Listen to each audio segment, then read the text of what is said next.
నగరానికి నడిఒడ్డున మరోకొమ్మ మురికి కాలువ అనేటువంటి ప్రధానమైన కాలువ ఉంది. ఆ కాలువ రాను రాను అది అన్యాక్రాంతం అవుతున్నటువంటి సందర్భంలో ఎప్పుడో దశాబ్దాల కిందట ఇల్లు కట్టుకునే వాళ్ళు, శతాబ్దాల కిందట ఇల్లు కట్టుకునే వాళ్ళు కూడా ఆ మురికి నీటి వల్ల వర్షాలు వచ్చినప్పుడు కూడా ఇబ్బందికరంగా ఆ ఇళ్ళన్నీ పడిపోయే పరిస్థితి వచ్చాయి.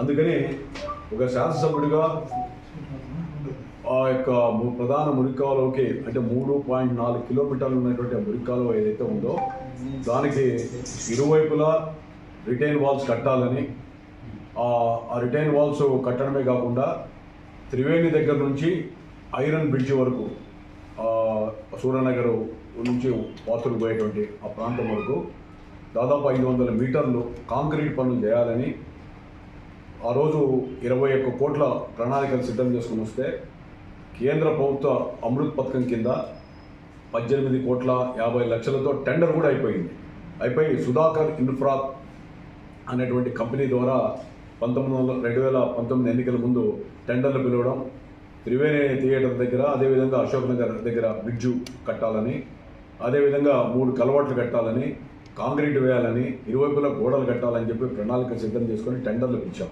డిజైన్స్ కానీ అన్ని అప్రూవల్స్ అయిపోయాయి.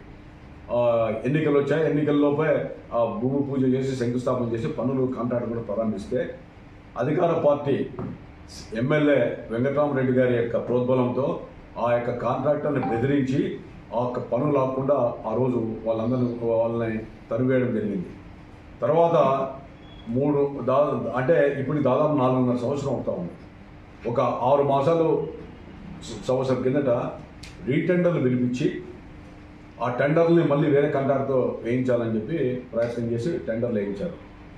మేము అనుకున్నాం అంటే దాన్ని సాంకేతికంగా ఇబ్బంది పెడదామంటే ప్రజలకేదో మేలు జరుగుతుంది, ఏ కాంట్రాక్టర్ ఎవరుంటే మాకెందుకు, ముందున్న కాంట్రాక్టర్తో కమిషన్ తీసుకుంటే అతని జవాబుదారీగా ఉండాలా అనేటువంటి దీంతో పని జరగనని చెప్పి మేము మౌనంగా ఉన్నాం అనంతపురం అభివృద్ధి కోసం.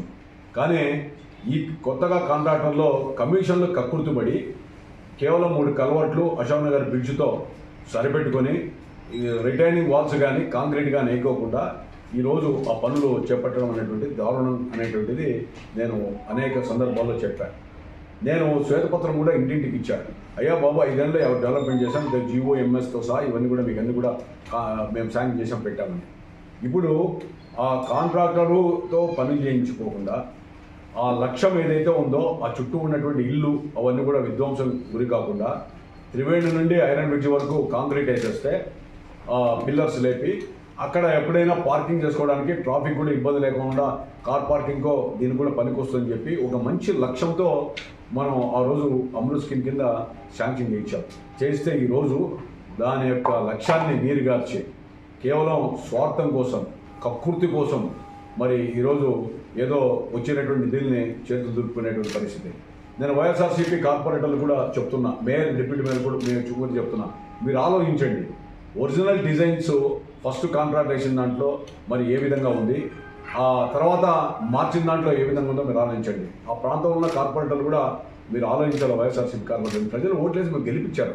అక్కడ కాంక్రీట్ వేసి ఇరువైపులో వాల్ కడితే శాశ్వతంగా పరిష్కారం దొరుకుతుంది, ఇబ్బంది ఉండదు, పార్కింగ్ ఉండదు, అదే పార్కింగ్ కూడా పెట్టడం వల్ల వాహనాలకి ఇబ్బంది ఉండదని చెప్పే లక్ష్యాన్ని తూట్లు పొడిచి చేసేటువంటి ఈ దుశ్చర్యని మీరు కార్పొరేట్గా ప్రజాబంధుగా మీరు దానికి సహకరించడం న్యాయమా? మీరు ఎమ్మెల్యే గారిని నిలదీయండి, లేదా అధికారులు నిలదీయండి, ఎందుకు ఈ విధంగా జరిగిందని పదే చెప్తూ ఉంటే దీని గురించి పట్టించుకుని అవసరం లేదు. అందుకని 15వ తారీఖున ఈరోజు నేను ఒక దీక్ష చేస్తాను.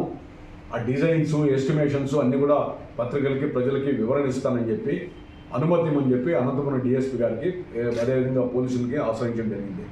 నేను ఆ రోజు కూడా చెప్పాను ఎమ్మెల్యే ఒత్తిడితో, ఎందుకంటే ఎమ్మెల్యే గారు చాలా శక్తివంతమైనటువంటి శాసనసభ్యుడు.